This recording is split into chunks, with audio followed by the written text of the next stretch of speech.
Bismillahirrahmanirrahim. Assalamualaikum warahmatullahi wabarakatuh. Perkenalkan, nama saya Nifira Sakinah, PP 1901 1101 dari Sekolah Tinggi Ilmu Farmasi Padang. Baiklah, di sini saya akan menjelaskan tentang sumsum tulang belakang. Otak dan sumsum tulang belakang adalah dua bagian organ dari sistem saraf pusat. Sama halnya dengan otak yang memiliki beberapa fungsi, maka sumsum tulang belakang juga memiliki beberapa fungsi berbeda. Di antaranya adalah mengumpulkan dan mengirim informasi ke otak. Fungsi sumsum tulang belakang yang pertama adalah mengumpulkan informasi-informasi dari sistem saraf yang dilindungi oleh ruas-ruas tulang belakang. Informasi-informasi tersebut kemudian dikirim ke otak untuk dikelola dan jadi otak dan sumsum tulang belakang adalah dua bagian organ dari sistem saraf pusat. Sama halnya dengan otak yang memiliki beberapa fungsi, maka sumsum tulang belakang juga memiliki beberapa fungsi berbeda. Di antaranya yaitu mengumpulkan dan mengirim informasi ke otak. Fungsi sumsum tulang belakang yang pertama adalah mengumpulkan informasi-informasi dari sistem saraf yang dilindungi dan ruas-ruas tulang belakang. Informasi-informasi tersebut kemudian dikirim otak untuk diolah dan diberikan respon. Yang kedua yaitu menerima pesan dari otak. Sumsum tulang belakang tidak hanya berfungsi untuk mengirim pesan ke otak, tetapi dapat juga menerima pesan atau perintah dari otak. Komunikasi antara dua bagian sistem saraf pusat ini memang berjalan dua arah. Yang ketiga itu menjadi jalan pintas bagi gerak refleks. Fungsi sumsum tulang belakang juga merupakan jalan terpendek dari gerakan refleks. Ada suatu kondisi di mana mekanisme sistem saraf dituntut membutuhkan respon cepat. Contohnya adalah ketika tangan terkena percikan api atau jari tertusuk jarum. Semua kondisi tersebut memerlukan mekanisme perjalanan impuls saraf yang lebih singkat daripada mekanisme pada gerak sadar. Jadi perjalanan impuls saraf pada gerak refleks ini tidak melalui otak melainkan ke sumsum tulang belakang. Gerakan saat tidak mengalami proses pengelolaan informasi di otak sebagian gerak sadar. Inilah yang membuat tubuh cepat memberikan respon terhadap rangsangan sensoris pada kondisi-kondisi selanjutnya. Terus mendistribusikan perintah ke saraf motorik, yaitu pada gerak refleks, rangsangan yang diterima oleh sel sensori akan mengirim pesan dengan cepat ke sumsum tulang belakang. Fungsi sumsum tulang belakang setelah mendapatkan pesan adalah mengirimnya ke saraf-saraf motorik. Saraf motorik pun akan melanjutkannya ke organ-organ gerak atau disebut juga efektor. Jadi organ-organ gerak tubuh adalah otot-otot dan kelenjar endokrin. Inilah yang membuat otot-otot dapat bergerak. Gerakan otot ini yang membuat tubuh manusia bisa bergerak. Jadi, bukan tulang yang menggerakkan, melainkan otot yang menggerakkan tulang. Otot merupakan alat gerak aktif, sedangkan tulang adalah alat gerak pasif karena tidak dapat bergerak dengan sendirinya. Baiklah, di bagian sini saya akan menjelaskan tentang bagian-bagian sumsum tulang belakang. Sumsum tulang belakang memiliki beberapa bagian penting yang dapat menyokongnya untuk menjalankan fungsi-fungsinya. Ada beberapa bagian penting yang terdapat di dalam sumsum tulang belakang.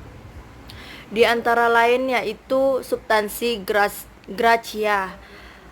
Substansi gracia adalah lapisan dalam sumsum tulang belakang yang memiliki warna kelabu.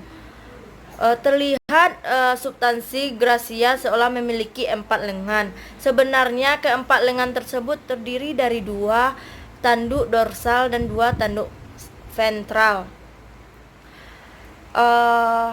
Di dalam substansi yang berwarna kelabu ini dapat terdiri dari soma sel yang berisi neurit atau akson yang tidak dilapisi oleh selaput milen.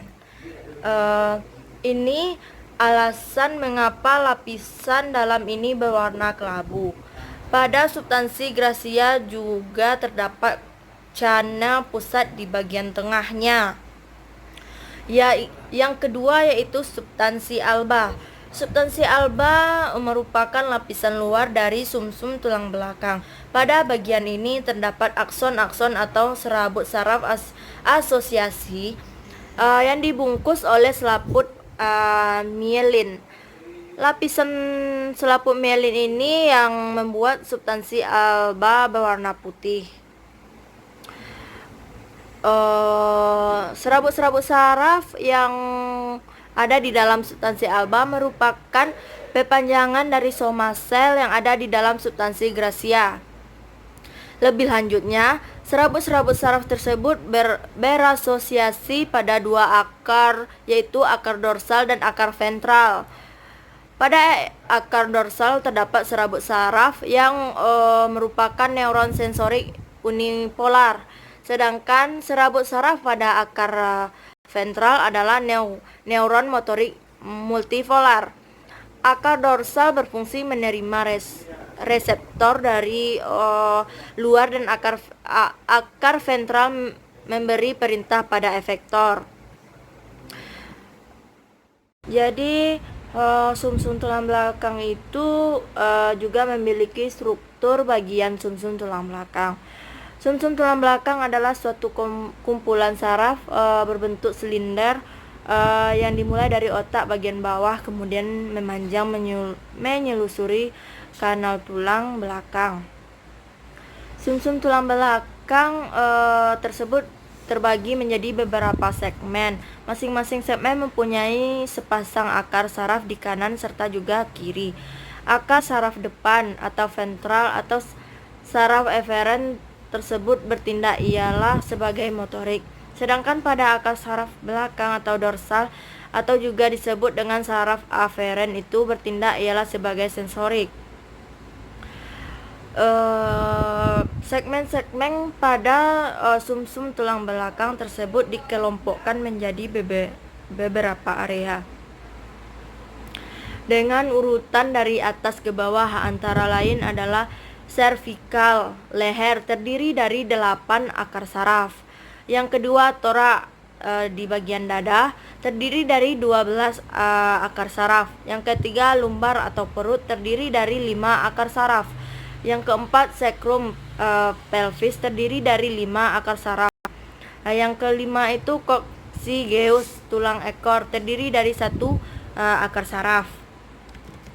Dari tiap-tiap level area tersebut, maka serabut saraf akan menyebar di bagian tubuh dan juga organ-organ tertentu sesuai dengan levelnya. Sebagai contohnya, saraf torak berarti mempersarafi pada bagian dada, kulit, otot-otot, pernafasan, serta organ-organ di dalamnya. Begitu juga untuk seterusnya sampai pada mempersarafi kaki.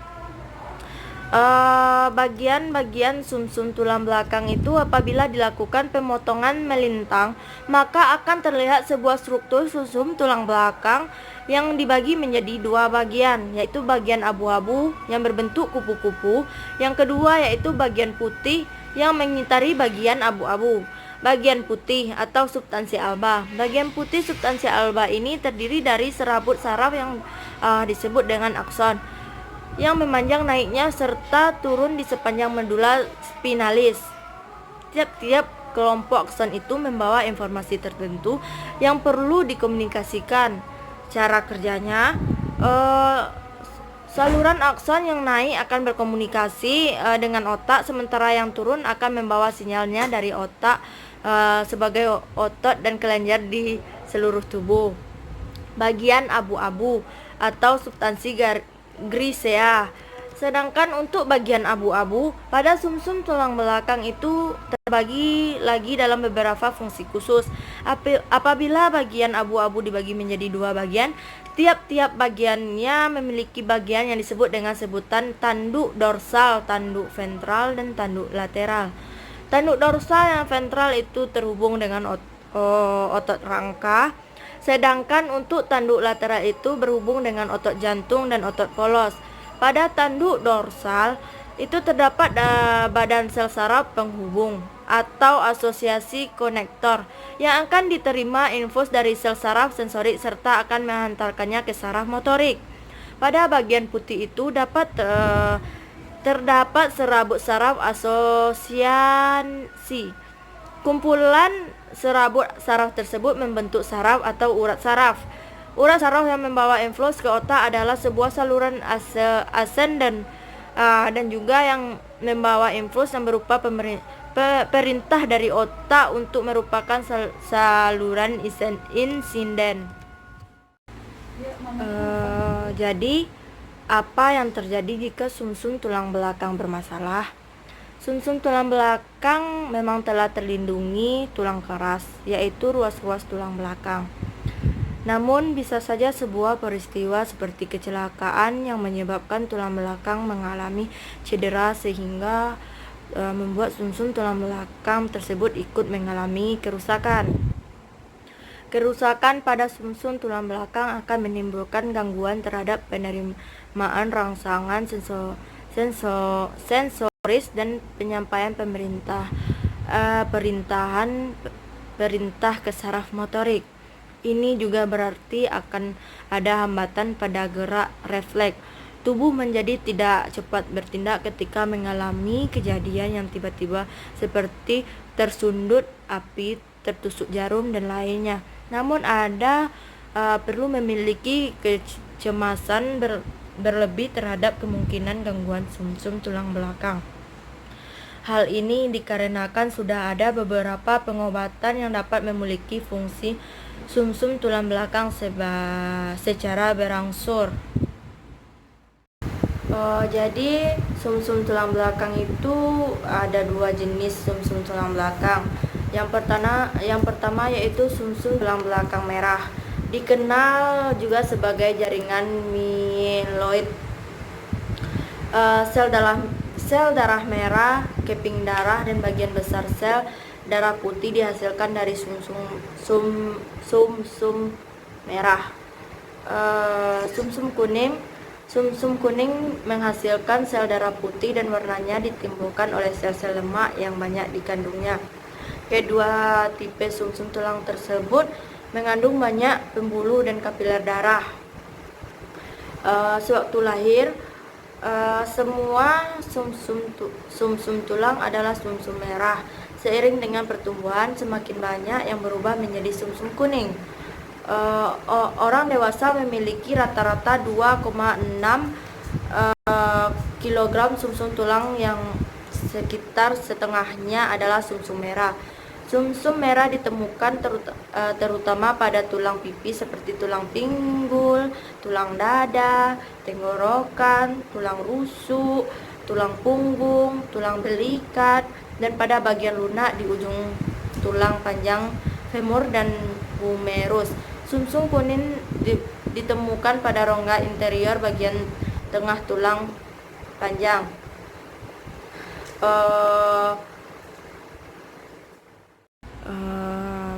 Baiklah, hanya itu yang dapat saya sampaikan. Jika ada salah dan kekurangan dari materi yang saya sampaikan, saya minta maaf. Di sini saya juga sedang belajar tentang memahami materi sumsum tulang belakang ini. Jadi jika saya memiliki kesalahan dalam penyampaian, saya mohon maaf. Saya sudahi dengan Assalamualaikum warahmatullahi wabarakatuh.